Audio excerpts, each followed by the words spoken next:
নজর রাখবো পরবর্তী সংবাদে।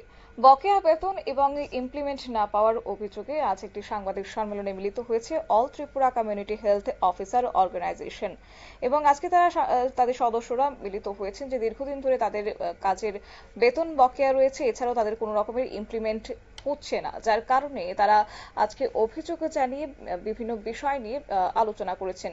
কি বলছেন তারা, শুনুন। আমাদের ডিমান্ডে আমাদের যে আবেদনটা নিয়ে আজকে প্রেস কনফারেন্সটা করছি, তাছাড়া আরেকটা বিষয় নিয়ে আমি একটু আলোচনা করতে চাই, যেটা হচ্ছে 2023 সালে আমাদের সমস্ত এনএইচএম কর্মী স্টাফদের একটা স্যালারি হাইক করা হয়েছিল, হয়তোবা এটা আপনাদেরও জানা আছে। তো ওই স্যালারি স্ট্রাকচারটা যে হাইক করা হয়েছিল, ওইখানে অনেক স্বাস্থ্যকর্মী তথা যারা এনএইচএম স্টাফ, অনেকের ক্ষেত্রে স্যালারি বেতন বৃদ্ধি হয়েছিল প্রায় 50% to 60%। আবার ওই একই এনএইচএম স্টাফদের মধ্যে অনেকের বৃদ্ধি হয়েছে 30% to 40%। সেই ক্ষেত্রে আমাদের সিএইচওদের বেতন বৃদ্ধি হয়েছিল মাত্র 5% to 10%। তো সেই ক্ষেত্রে আমি আরেকটা বিষয়ে গুরুত্ব দিতে চাই যে 2023-এ আমাদের বেতন বৃদ্ধি হয়েছিল এনএইচএম স্টাফদের, এর 2 বছর আগে, এর ব্যাক 2 ইয়ার্স, আমরা যে অ্যানুয়ালি ইনক্রিমেন্ট পাই, ইয়ারলি ইনক্রিমেন্ট যেটা পাই 5%, ওইটা থেকে আমরা বঞ্চিত ছিলাম ওই সময়। তো আমরা সেই দৃষ্টিতে দেখছি যে আমাদের শুধু লাস্ট 2 বছর যেটা বঞ্চিত ছিলাম, ওইটাই শুধু ইনক্রিমেন্ট দেওয়া হয়েছে, আমাদের বেতন বৃদ্ধি করা হয়নি।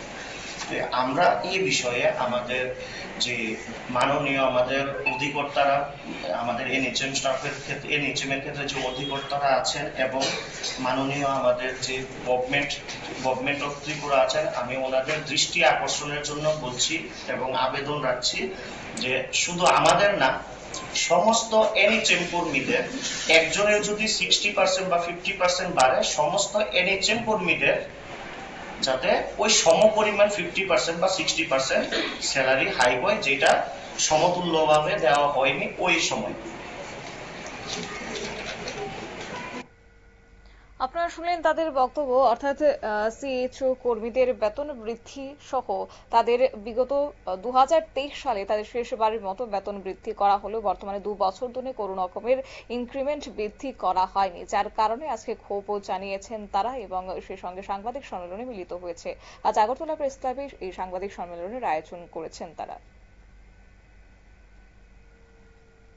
নিয়ে নিচ্ছি ছোট্ট একটি বিজ্ঞাপন বিরতির, সঙ্গে থাকুন।